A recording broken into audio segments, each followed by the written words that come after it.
शपथविधीनंतर मुख्यमंत्री फडणवीस ऍक्शन मोडवर आल्याचं आपल्याला पाहायला मिळते। प्रत्येक विभागानं 100 दिवसाचा कार्यक्रम सादर करा असे आदेश त्यांनी दिलेत। पारदर्शकता, गती, प्रामाणिकपणेवर भर द्या। महाराष्ट्र नंबर 1च राज्य आहे म्हणून थांबू नका असं फडणवीसांनी म्हटलेलं आहे। या संदर्भात ताजे अपडेट देत आहेत आपले प्रतिनिधी ओम देशमुख। ओम, काय फडणवीसांनी नेमके निर्देश दिलेले आहेत? मुख्यमंत्री पदाचा पदभार स्वीकारल्यानंतर अधिकाऱ्यांची बैठक घेतली आहे। प्रधान सचिव असतील, अतिरिक्त मुख्य सचिव या सगळ्यांचीच बैठक होती।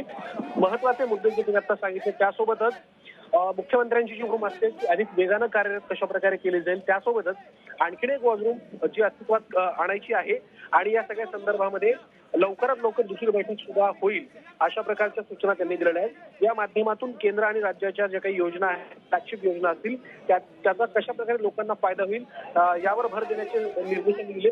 काही महत्त्वाचे मुद्दे यामध्ये त्यांनी मेन्शन केले आहेत की प्रत्येक विभागानं आपला 100 दिवसांचा कार्यक्रम लवकरात लवकर सादर करावा आणि विधिमंडळामध्ये ही बैठक झाली आहे त्यामध्ये पारदर्शकता, स्पेसिफिकली कुठल्याही अधिकाऱ्यांची कामं जी आहेत ती त्याची दिरंगाईमध्ये ती कामं होऊ नयेत, लवकरात लवकर थांबवा। जनता दरबारात लोकशाही दिनाच्या माध्यमातून जनतेपर्यंत संपर्क साधला करावा आणि वेगवेगळ्या पोर्टलच्या माध्यमातून लोकांना इझिली कसं ऍक्सेस सरकारच्या योजनांशी होईल ते महत्त्वाचा मुद्दा म्हणजे ज्या कर्मचाऱ्यांच्या तक्रारी आहेत त्याकडे राज्य लक्ष द्या, सचिवांशी संवाद साधा।